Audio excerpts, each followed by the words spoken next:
അതൊന്നും ഇന്ന് നടക്കില്ലടാ. അവൾക്കടാ കുഴപ്പം മൊത്തം. അവള് മച്ചിയാടാ, മച്ചി. എന്തായാലും നീ ഇന്നലെ കുടുംബശ്രീക്ക് വന്നില്ല.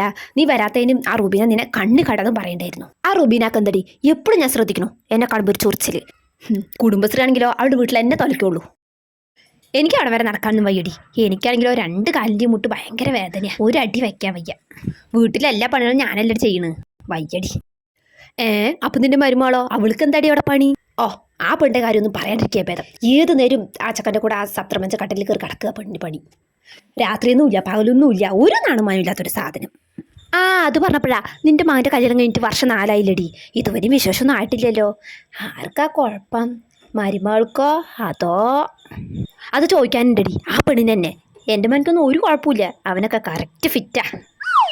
എടി എന്നാൽ പിന്നെ അവളെ കളഞ്ഞിട്ട് നിന്റെ മകൻ്റെ അടുത്ത് വേറെ കല്യാണം കഴിക്കാൻ പറഞ്ഞൂടെ? എത്രയെന്ന് വെച്ചിട്ടാണ് ഇങ്ങനെ കാത്തു കെട്ടിയിരിക്കുന്നത്? നിനക്കൊരു മകനല്ലേ ഉള്ളൂ. നിന്റെ മകൻ്റെ ഭാവി തലമുറ വിചാരിച്ചിട്ടാ ഞാൻ പറഞ്ഞത്. അതിനെക്കുറിച്ച് ഞാനും ചിന്തിക്കാതില്ലടി. കാര്യമായിട്ടൊന്ന് അവനോട് സംസാരിക്കണം. ആ മച്ചീനെ അവിടെ നിന്ന് എങ്ങനെയെങ്കിലും നാട്ടിൽ പുറത്താക്കിയിട്ട് വേണം നല്ല തങ്കം പോലുള്ളൊരു കുട്ടീനെ എൻ്റെ മാനിക്ക് ഭാര്യയായിട്ട് കൊണ്ടുവരാൻ. അതാണെടി എൻ്റെ ജീവിത അഭിലാഷം.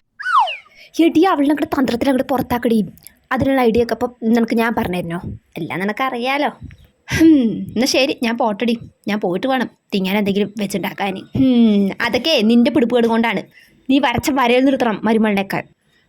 നീ ഇങ്ങനെ എല്ലാത്തിനും എളുപ്പം കൊടുക്കണ്ടാവും. ഓ, ഞാൻ കുറേ വരയൊക്കെ വരച്ച് നോക്കി. അവൾ നിൽക്കണ്ടേ. ശരി എന്നാ.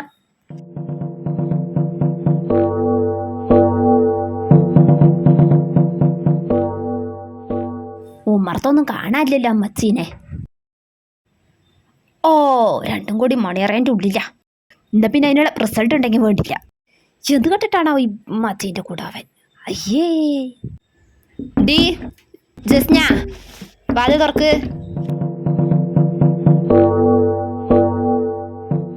ഉമ്മ, നിനക്ക് അടുക്കളയിൽ ഒരു പണിയില്ലാഞ്ഞിട്ടാ ഇതിൻ്റെ ഉള്ളിൽ കയറി വാലടച്ചുകൊണ്ടിരിക്കുന്നത്.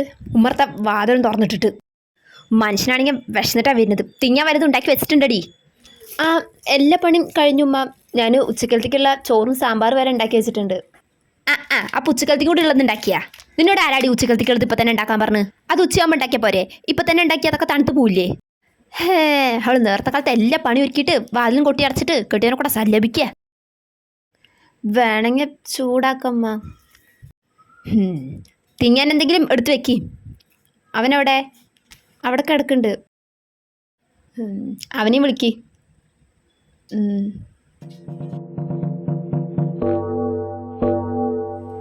ഇന്നാണെങ്കിൽ വെയിലും ഇല്ല, ഒരു മൂടാട്ടം. തുണികളാണെങ്കിൽ കിട്ടാനാ പാട്. നീ ഇറങ്ങിയോ? ഞാൻ ഇറങ്ങമ്മ. നീ ഇങ്ങോട്ട് വാ, ഞാനൊരു കാര്യം പറയട്ടെ. എന്തമ്മ? എടാ നീ എൻ്റെ പൊന്നു മോനല്ലേടാ. എനിക്ക് ആണും പെണ്ണുമായിട്ട് നീ മാത്രമല്ലേടാ ഉള്ളൂ. അതിനിപ്പോ എന്താ? അതിനിപ്പോ എന്താന്നോ? നിനക്ക് അങ്ങനെയൊക്കെ പറയാ. എനിക്കും ആഗ്രഹം കാണണ്ടേ ഒരു പേരക്കുട്ടീനെ കൊഞ്ചിക്കണം ലാളിക്കണം എന്നൊക്കെ.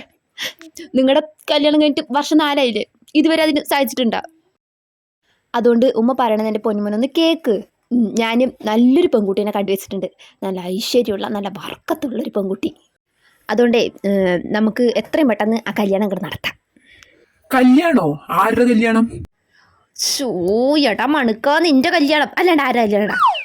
ഞാൻ നിന്റെ എല്ലായിട്ട് വേറെ ആരെയും കല്യാണം നടത്താൻ പോവോ? ഉമ്മാക്ക് എന്തുമ്മ? എനിക്ക് അവളെ ഉപേക്ഷിക്കാനൊന്നും പറ്റില്ല. എനിക്ക് അവളും അവൾക്ക് ഞാനും, ഞങ്ങൾക്കത് മതി. ബാക്കിയൊക്കെ അതിൻ്റെതായ സമയത്ത് നടന്നോളും. നടക്കും, കുറെ നടക്കും, തേങ്ങ നടക്കും. എടാ ഞാൻ പറയണമെന്ന് നീ ഒന്ന് കേക്ക്. നിങ്ങൾ കുറെ ഡോക്ടറിനെ കണ്ടില്ലേ? എന്നിട്ട് വല്ലതും നടന്നാ? അതൊന്നും ഇന്ന് നടക്കില്ലടാ. അവൾക്കടാ കുഴപ്പം മൊത്തം. അവളൊരു മച്ചിയാടാ, മച്ചി. ഇനി ആ മാവൊന്നും പോക്കില്ലടാ. എൻ്റെ മാൻ്റെ പരമ്പര നിലനിർത്തണ്ടാ. എൻ്റെ ഭാവി തലമുറയ്ക്ക് വേണ്ടിയിട്ടല്ലടാ ഈ ഉമ്മ പറയണത്. ഉമ്മാക്ക് പ്രാന്താ. ഉമ്മമാന്റെ കാര്യം നോക്ക്, ഞാൻ പോവാ. എടാ നിക്കടാ, ഞാനൊന്ന് പറയട്ടെ. എടാ നീ ജസ്റ്റ് ഞാൻ ഉപേക്ഷിക്കൊന്നും വേണ്ട. ഒരാൾക്കിപ്പോ 2 പേരെ വേണ്ടിട്ട് ഇപ്പം എന്താ കുഴപ്പം? ഉമ്മാക്ക് ഇത് എന്തിന്റെ കേടമ്മ? നിന്റെ കല്യാണം കഴിഞ്ഞിട്ട് നിന്റെ ഒരു കുട്ടി അതെനിക്ക് വേണം. എൻ്റെ പൊന്നു മോനല്ലേടാ, ഒന്ന് സമ്മതിക്കടാ. എടാ ഇനി ഞാനൊക്കെ എത്രയെന്ന് വെച്ചിട്ടാടാ ജീവിക്കുന്നത്? എനിക്കിപ്പോൾ തന്നെ 65 വയസ്സായി. എനിക്കും ആഗ്രഹങ്ങളില്ലടാ. നിന്റെ ഒരു കുട്ടീനെ കണ്ടിട്ട് അതിനൊന്ന് കൊഞ്ചിച്ചിട്ട് മരിച്ചാൽ മതി എനിക്ക്. ഞാനൊന്ന് അവളോട് സംസാരിച്ച് നോക്കട്ടെ. എന്നാലും ഞാനിതെങ്ങനെ അവളോട് പറയുക? എടാ അവൾക്ക് കുഴപ്പമൊന്നുമില്ല. ഞാൻ ഈ കാര്യം അവളോടൊന്ന് സൂചിപ്പിച്ചിട്ടുണ്ട്.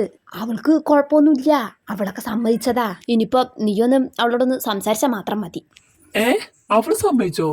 എനിക്ക് വിശ്വസിക്കാൻ പറ്റുന്നില്ല. ഇതൊക്കെ നടക്കോ? അതൊക്കെ നടക്കും, എല്ലാം നടക്കും. നീ ഇപ്പം ഓഫീസിൽ പോകാൻ നോക്ക്. ഇനി നിന്ന നേരം വെഴുകും. ബാക്കിയൊക്കെ വൈകുന്നേരം വന്നിട്ട് സംസാരിക്കാം. നീ ഇപ്പം പോവാൻ നോക്ക്. ശരി മന്ന, ഞാൻ പോട്ടെ. ഇവനൊന്ന് സമ്മതിച്ചിട്ട് വേണം ഈ മച്ചി മുതവിനോട് നാട്ടി പുറത്താക്കാൻ. നാശം പിടിച്ചവള്.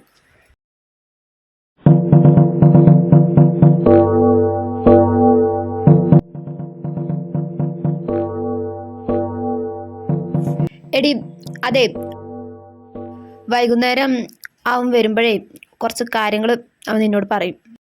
വേറൊന്നല്ല, അവൻ്റെ രണ്ടാം കെട്ടിനെ കുറിച്ചാ. അവനും ആഗ്രഹങ്ങളൊക്കെ കാണില്ലേ, ഒരു കുട്ടീനെ വേണം, അതിനെ ചിരിപ്പിക്കണം, കളിപ്പിക്കണം എന്നൊക്കെ. അവൻ എന്നോട് ഈ കാര്യങ്ങളൊക്കെ പറഞ്ഞത്. നിന്നോട് പറയാൻ പറഞ്ഞു. നിന്നോട് നേരിട്ട് പറയാൻ അവനിക്ക് എന്തോ ഒരു ചെറിയൊരു മടി. നീ വിഷമിക്കൊന്നും വേണ്ട, അവൻ നിന്നെ ഉപേക്ഷിക്കൊന്നും ഇല്ല. നിനക്ക് ഇവിടെയും നിന്റെ വീട്ടിലൊക്കെ ആയിട്ട് അങ്ങനെ അങ്ങോട്ട് നിൽക്കാം. പിന്നെ അവനക്കൊരു കുട്ടിക്ക് വേണ്ടിയിട്ടല്ലേ, അവൻ്റെ ഭാവി തലമുറയ്ക്ക് വേണ്ടിയിട്ടല്ലേ. അവനിക്കൊരു കുട്ടി ഉണ്ടായാൽ അത് നിന്റെ കൂടി കുട്ടിയല്ലേ. എത്രയെന്ന് വെച്ചിട്ട് അങ്ങനെ നാളെ വിട്ട് നിൽക്കണത്? മനുഷ്യന്മാരല്ലേ.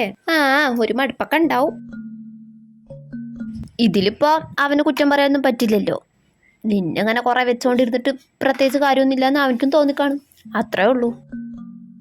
പിന്നെ അവനിക്ക് മാത്രമല്ല, എനിക്കും ആഗ്രഹമുണ്ട് ഒരു പേരക്കുട്ടീനെ എടുക്കണം, വളർത്തണം എന്നൊക്കെ. എൻ്റെ എല്ലാ കൂട്ടുകാരികൾക്കും ഉണ്ട് പേരക്കുട്ടികൾ. എനിക്ക് മാത്രമില്ല. എനിക്കും ആഗ്രഹം ഉണ്ടാവില്ലേ, ഒന്ന് എവിടേക്കെങ്കിലൊക്കെ പോകുമ്പോൾ ഒന്ന് എടുത്തിട്ട് പോകണം അങ്ങനെയൊക്കെ. അപ്പോൾ നീ അങ്ങോട്ട് സമ്മതിക്ക്. നമ്മൾ കല്യാണം കഴിക്കണത് തന്നെ നമ്മുടെ ഭാവി തലമുറയ്ക്ക് വേണ്ടിയിട്ടാണല്ലോ. നിനക്കെന്തായാലും അതിന് പറ്റില്ല. പിന്നെ നിന്നിങ്ങനെ വെച്ചുകൊണ്ടിരുന്നിട്ട് പ്രത്യേകിച്ച് കാര്യമൊന്നുമില്ലല്ലോ. പൂജയ്ക്കൊന്നുമല്ലല്ലോ, ഒരു കുട്ടിയും കുടുംബമൊക്കെ ആയിട്ട് ജീവിക്കാനല്ലേ. അതിന് പറ്റിയില്ലെങ്കിൽ പിന്നെ പെണ്ണാണ് പറഞ്ഞിട്ട് എന്താ കാര്യം? അപ്പം അങ്ങനെയൊക്കെയാണ് കാര്യങ്ങൾ. ഇന്ന് വൈകുന്നേരം വന്ന് അവൻ നിന്നോട് ഇതൊക്കെ സംസാരിക്കും. അപ്പം നീ അവനിപ്പോൾ അഥവാ ഒരു താല്പര്യമില്ലാത്ത മട്ടിലൊക്കെ സംസാരിച്ചാലും നീ വേണം അവനെ പറഞ്ഞ് പ്രോത്സാഹിപ്പിക്കാൻ. അല്ലാണ്ട് കുറേ കണ്ണുനീരും വീഴ്ത്തി അവൻ്റെ മുമ്പിൽ കുറേ കരഞ്ഞു കാണിച്ചിട്ട് അവൻ്റെ മനസ്സിലാക്കാമെന്നൊന്നും വിചാരിക്കണ്ട. അതൊന്നും നടക്കില്ല. അവന് ചിലപ്പം വേണ്ട, രണ്ടാം കല്യാണം വേണ്ടെന്നൊക്കെ പറയും. അത് നിന്നെ വിഷമിപ്പിക്കേണ്ട പറഞ്ഞിട്ടായിരിക്കും. നിൻ്റെ കൂടെ 4-5 വർഷം ജീവിച്ചതല്ലേ, അപ്പം ആ ഒരു ഇത് ഉണ്ടാവും മനസ്സിൽ. ഇനിയിപ്പോൾ തന്നെ ആലോചിച്ച് ഇങ്ങനെ മോന്ത വീർപ്പിച്ചോണ്ട് നിൽക്കാട്ടെ. ആ മീൻ കഴുകിയിട്ടേ അതിൽ മസാല തിരുമ്പാൻ നോക്ക്. ആ ഉച്ചയ്ക്ക് വരുമ്പോഴത്തേനും വറക്കാനുള്ളതാ.